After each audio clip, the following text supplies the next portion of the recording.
القرآن الكريم. أعوذ بالله من الشيطان الرجيم. بسم الله الرحمن الرحيم. إن أحسنتم أحسنتم لأنفسكم وإن أسأتم فلها فإذا جاء وعد الآخرة ليسوءوا وجوهكم وليدخل المسجد كما دخلوا أول مرة وليتبروا ما علوا تتبيرا. اتقوا الله حق تقاته ولا تموتن إلا وأنتم مسلمون. أما بعد. Sidang Jumat yang dimuliakan Allah, baginda Nabi kita Muhammad sallallahu alaihi wasallam pernah salat menghadap ke Masjidil Aqsa selama 17 bulan. Setelah Nabi di Isra dan dimi'rajkan menerima perintah salat, 17 bulan Nabi dan para sahabat salatnya menghadap ke Masjidil Aqsa hingga datang tanggal 15 Sya'ban tahun kedua Hijriyah. Ketika salat asar naik ke rakaat ketiga, turun perintah dalam Al-Baqarah ayat 144, fawalli wajhaka syatral masjidil haram. Muhammad, sekarang hadapkan wajahmu menghadap ke Masjidil Haram. Masjidil Aqsa bukan siapa, bukan orang lain bagi kita, bukan masjid asing bagi kita. Dia adalah kiblat pertama umat Islam. Bahkan dia satu dari 3 masjid yang dimuliakan Allah Subhanahu wa taala. Sehingga dalam hadis sahih Nabi bersabda, barang siapa salat di Masjidil Haram 1 rakaat seperti orang salat 100.000 rakaat. Barang siapa salat 1 rakaat di Masjid Nabawi, ia seperti salat 1000 rakaat. Dan barang siapa salat di Masjidil Aqsa 1 rakaat seperti salat 500 rakaat. Saking mulianya 3 masjid ini, Nabi bersabda, la tushaddur rihal illa ila 3 masajid. Tidak sempurna traveling kita sehingga kita berziarah, mengunjungi dan beribadah di 3 masjid ini, Masjidil Haram, Masjid Nabawi dan Masjidil Aqsa. Ketiganya adalah masjid suci. Siapapun yang hendak menodai kesucian Masjidil Haram, Allah kirim burung ababil. Wa arsala alaihim tayran ababil. Burungnya kecil dia, tapi tarmihim bihijaratin min sijil faja'alahum ka'asfim ma'kul. Dia membawa batu yang besarnya 0,01 ons, tapi menjadikan pasukan Abraha 5.000 pasukan bergajah luluh lantak. Siapapun yang hendak mengotori, menodai, bahkan menghancurkan Masjidil Haram, Allah akan menghancurkannya. Masjid Nabawi, siapapun yang hendak mengotori, merusak Masjid Nabawi, Allah kirim ribuan malaikat yang berbaris-baris. Janji Allah dalam surat Al-Anfal ayat 9, anni mumiddukum bi alfim minal malaikati murdifin. Kami akan kuatkan Masjid Nabawi dengan ribuan malaikat yang berbaris-baris. Allah jaga Masjid Nabawi. Jika Masjidil Haram, Allah jaga dengan ababilnya. Jika Masjid Nabawi, Allah jaga dengan ribuan malaikat yang berbaris-baris itu, maka kemana burung ababil untuk Masjidil Aqsa? Kemana ribuan malaikat yang berbaris-baris itu untuk Masjidil Aqsa? Tentu Allah itu tidak pilih kasih. Ketika Masjidil Haram Allah jaga, Masjid Nabawi Allah jaga, maka Palestina, khususnya Al-Quds, 75 tahun sudah dijajah oleh Zionis Israel. Kemana ababilnya? Kemana ribuan malaikat yang berbaris-baris itu? Jawabannya tahun 628 Masehi. Tepatnya tahun 8 Hijriah. Ketika Nabi dan kaum muslimin menaklukkan kota Mekah, Fathu Mekah.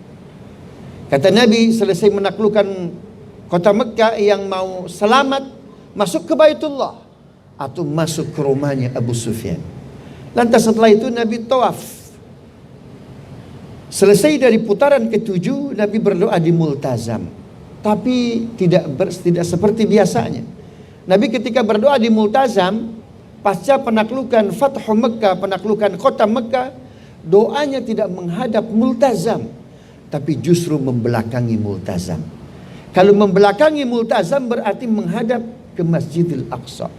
Karena perputaran dari arah Masjidil Aqsa ketika diubah kiblatnya ke Masjidil Haram 180 derajat. Begitupun sama ketika Nabi berdoa ke Multazam tidak menghadap Multazam tapi membelakangi Multazam, maka perubahannya 180 derajat. Artinya Nabi menghadap ke Masjidil Aqsa. Apa sabda Nabi, wasiat Nabi ketika menghadap ke Masjidil Aqsa, membelakangi Multazam? Inilah riwayat Muslim. Apa kata Nabi? Dzalikal Aqsa taraktuhu li ummati. Itu Masjidil Aqsa, pembebasannya, kemenangannya aku serahkan kepada umatku. Jadi jawabnya, Nabi meminta kita yang menjadi burung ababilnya. Nabi meminta kita yang menjadi ribuan malaikat yang berbaris-baris itu. Apalagi Palestina, bukan orang lain bagi kita. Betul, 22 Maret 1946 Mesir, bangsa negara yang merekognisi, yang mengakui kemerdekaan kita. Tapi tokoh yang mengakui kemerdekaan kita adalah Muhammad Ali Tahir dan Syekh Muhammad Ali Al-Husaini, saudagar kaya dan seorang mufti Masjidil Aqsa. Bahkan pengumuman kemerdekaan Republik Indonesia itu dibacakan, disiarkan melalui radio Palestina 1 tahun sebelum kita merdeka, 2 hari berturut-turut, tanggal 6 hingga tanggal 7 September 1945. Kita baru merdeka 1 tahun kemudian 1945. Dari mana mendapat data Muhammad Ali Tahir dan mufti Palestina Syekh Muhammad Ali Al-Husaini bahwa Indonesia akan merdeka ketika wukuf di Padang Arafah? Keduanya bertemu dengan penulis syair lagu syukur A. Mutahar. Lagu itu ditulis, dipersiapkan oleh A. Mutahar ketika wukuf di Padang Arafah, sebelum Republik kita merdeka, sebelum Indonesia merdeka. Muhammad Ali Tahir, pemilik media cetak Asy-Syabab, Asy-Syura, Al-Minhaj, Al-Alam Al-Masri. Beliau orang kaya Palestina. Bahkan Philip Kahiti dalam The Arabs, beliau menuliskan, menggambarkan Palestina before 1947 seperti negara-negara Skandinavia, Norway, Finland, Swedia dan Denmark, yang kehidupannya luar biasa, yang korupsinya 0,60%. Kalau kita sebaliknya 60,0%. Palestina digambarkan Philip Kahiti luar biasa. Muhammad Ali Tahir, orang paling kaya di Palestina kala itu, dia umrah, dia hajian, ketika wukuf mendengar seorang Indonesia menuliskan bahkan menyanyikan lagu syukur. Lantas kata Muhammad Ali Tahir, bukankah bangsa Anda belum merdeka? Apa jawab A. Mutahar, penulis lagu syukur? Indonesia pasti merdeka. Dari mana kau tahu? Janji Allah dalam 81 Al-Isra. Wa qul ja'al haqqu wa zahaqal batil innal batila kana zahuqa. Katakan Muhammad, kebatilan pasti kalah, yang menang adalah kebenaran. Bukankah penjajahan itu sebuah kebatilan? Sehingga sepulang dari hajian, wukuf di Padang Arafah, pulang ke Palestina, maka disiarkan, laqad qama istiqlal Indonesia, Indonesia merdeka, Indonesia merdeka. 6-7 September 1944. Tidak berhenti di situ. Keduanya melobi Jamal Abdul Nasir, Presiden Mesir kala itu, untuk mengakui kemerdekaan kita. Ternyata benar diumumkan 22 Maret 1946, 1 tahun setelah kita merdeka. Apa kata Muhammad Ali Tahir? Tidak sah. Pengumuman harus resmi, disaksikan oleh banyak kepala negara dunia Arab, juga ada tulisannya. Maka Jamal Abdul Nasir membuat surat resmi atas nama bangsa Mesir, pengakuan atas kemerdekaan Indonesia. Surat itu dibawa oleh A.R. Baswedan, disaksikan oleh Haji Agus Salim. Dari pemimpin dunia yang lain hadir Faisal bin Abdul Aziz, the next akan menjadi Raja Arab Saudi. Ketika beliau hadir menyaksikan kemerdekaan kita, rekognisi dari Mesir, posisinya masih Menlo.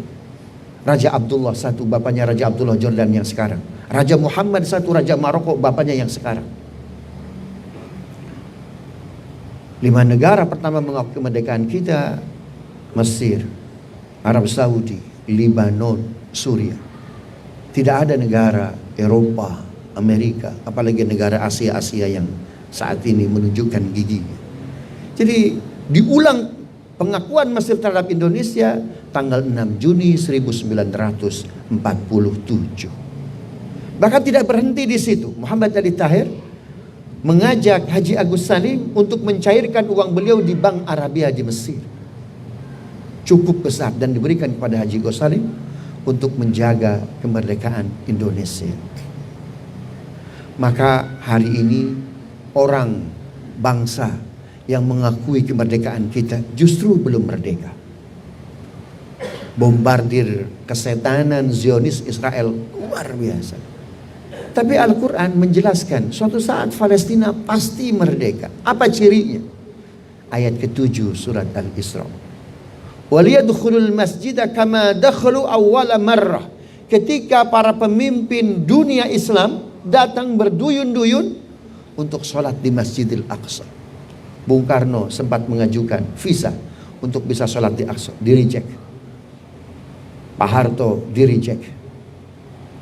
Semua presiden dunia Islam minta sholat di Masjid Aqsa, itu di-reject karena ketakutan. Tapi serangan 7 Oktober kemarin menjelaskan bagaimana dunia Arab yang dikalahkan dalam perang Arab 1967, yang hari ini banyak melakukan normalisasi, ternyata dibuka matanya. Serangan pejuang Palestina 7 Oktober membuat Israel ketakutan. Kenapa mereka hari ini tidak melakukan serangan darat? Karena ada 313 pejuang Brigadir Al-Qassam masuk merangsek ke tengah Tel Aviv. Tembok Israel yang lebarnya 9 meter, dalamnya 25 meter ternyata bisa ditabrak. Bahasa Qur'annya fajasu khilalad diyar.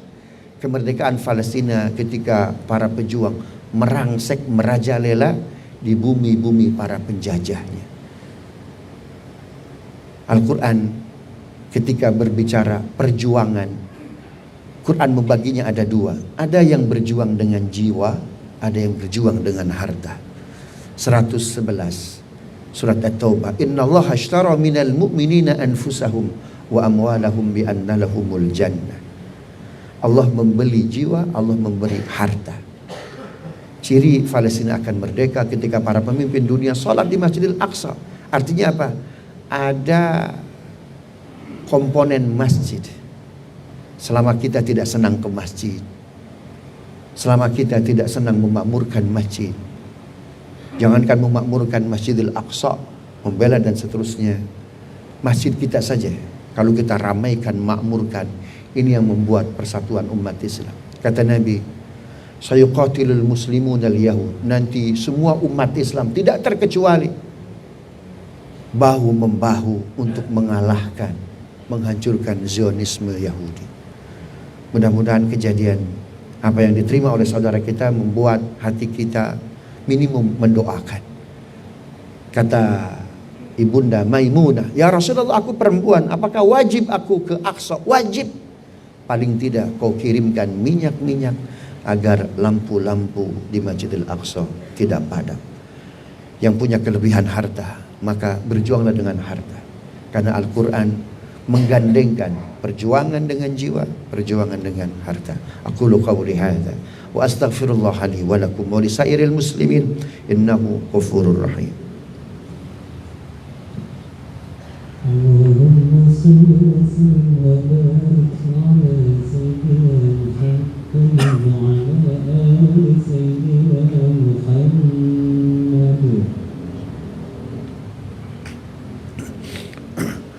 Alhamdulillahilladzi hadana lihadza wa ma kunna linahtadiya laula an hadana Allah. Asyhadu an la ilaha illallah wa asyhadu anna Muhammadar Rasulullah. Allahumma salli ala sayyidina Muhammad wa ala ali sayyidina Muhammad. Qala Allah Ta'ala fil Qur'anil Karim, a'udzu billahi minasy syaithanir rajim. Bismillahirrahmanirrahim. Ihdinas siratal mustaqim, siratal ladzina an'amta 'alaihim غير المغضوب عليهم ولا الضالين إن الله وملائكته يصلون على النبي يا أيها الذين آمنوا صلوا عليه وسلموا تسليما اللهم صل وسلم وبارك عليه اللهم اغفر للمسلمين والمسلمات والمؤمنين والمؤمنات الأحياء منهم والأموات اللهم أعز الإسلام والمسلمين وأهلك الكفرة والمشركين واليهود أعداءك أعداء الدين اللهم انصر إخواننا المسلمين في فلسطين خاصة في غزة اللهم انصرهم نصرا عزيزا اللهم انصرهم نصرا قريبا اللهم انصرهم نصرا عظيما اللهم اشدد وطأك على اليهود المجرمين ومن شايعهم وأعانهم اللهم ألعنهم اللهم اجعل عليهم سنين كسنين يوسف عليه السلام ربنا آتنا من لدنك رحمة وهيئ لنا من أمرنا رشدا وصلى الله على سيدنا محمد النبي الأمي وعلى آله وصحبه وسلم والحمد لله رب العالمين اتقوا الله حق تقاته ولا تموتن إلا وأنتم مسلمون إن الله يأمركم بالعدل والإحسان وإيتاء ذي القربى وينهى عن الفحشاء والمنكر والبغي يعظكم لعلكم تذكرون ولذكر الله أكبر والله يصنع ما تفعلون أقيموا الصلاة الله أكبر الله أكبر أشهد أن لا إله إلا الله أشهد أن محمدا رسول الله